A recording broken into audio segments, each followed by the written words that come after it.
In Honduras, during the general elections, we invite author and activist Stephen Sefton to join us on the matter. We welcome Stephen. Thank you very much for inviting me. To have you here. Now, Stephen, these elections will see not only a new president in Honduras, but more important, a substitute to outgoing President Juan Orlando Hernandez that will inherit a country plunged in economic and political crisis. So, which are the political paths from Honduras from now on, depending on who wins? Yeah, and the elections involve around 5 million Hondurans voting for the new president and vice president.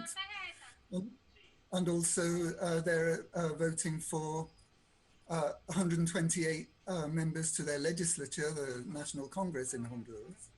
They're voting for 20 deputies to the Central American Parliament, but they're also voting for around 300 mayors and around 2,000 municipal councillors. So they're very, very important elections that are going to reshape the whole political map of Honduras, especially if the Libre Party wins, as they're expected to do.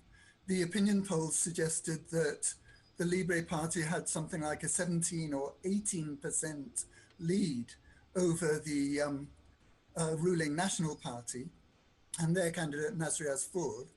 And in third place, well behind, was Yanni Rosenthal of the traditional Liberal Party in Honduras.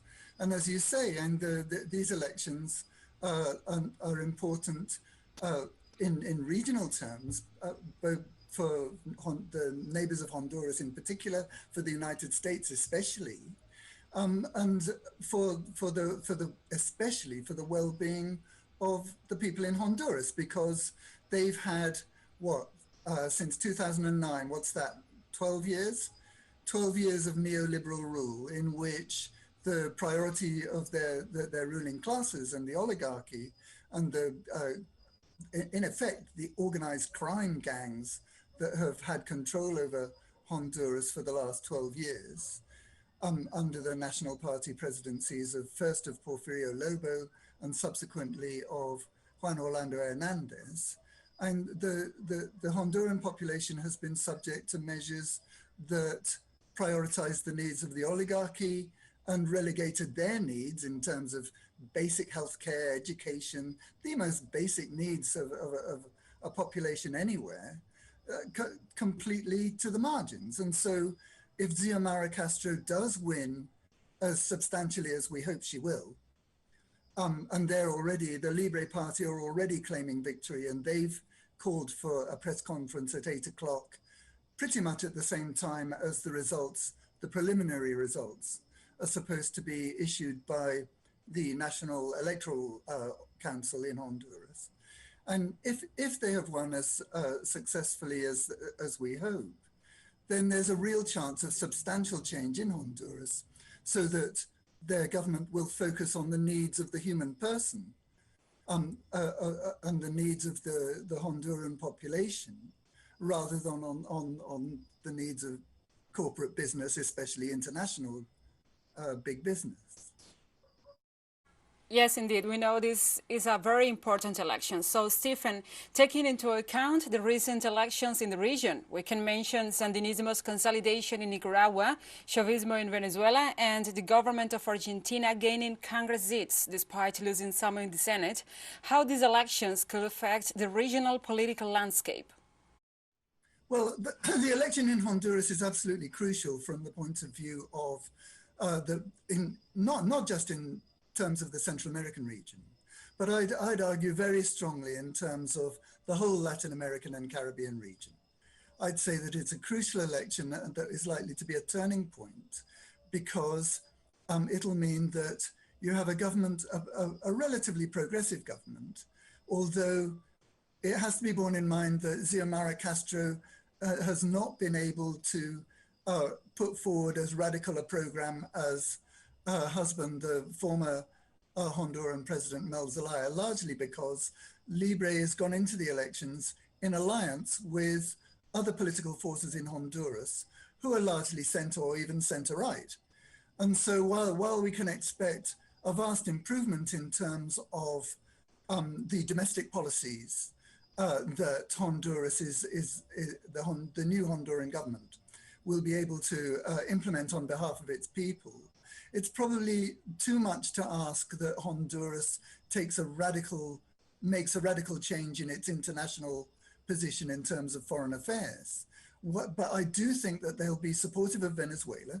They'll be very supportive of Cuba. They'll be supportive of Nicaragua.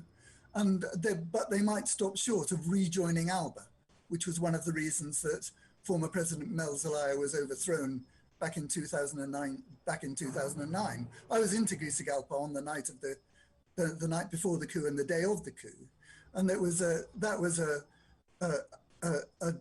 a drastic shock for the region and a drastic setback for the region, particularly Central America, but also a drastic setback for ALBA. Nobody thought after the summit of Trinidad and Tobago, in which Barack Obama in that year, 2009, suggested that US policy might change.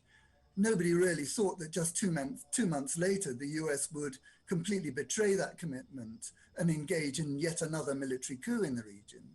So on the basis of that experience, Xiomara Castro and her government and their foreign policy is likely to be very cautious. But even so, and that is going to be a radical change in the configuration of sentiment in the region, and very welcome news for Venezuela, Cuba, Nicaragua, and also Bolivia and other countries with progressive governments and strong progressive movements, for example, and it'll be very encouraging for Lula da Silva in Brazil. Yes, indeed. So we know this is a very important election for the region. As you were saying, the leftists and the progressive movements are gaining support from the populations of each country.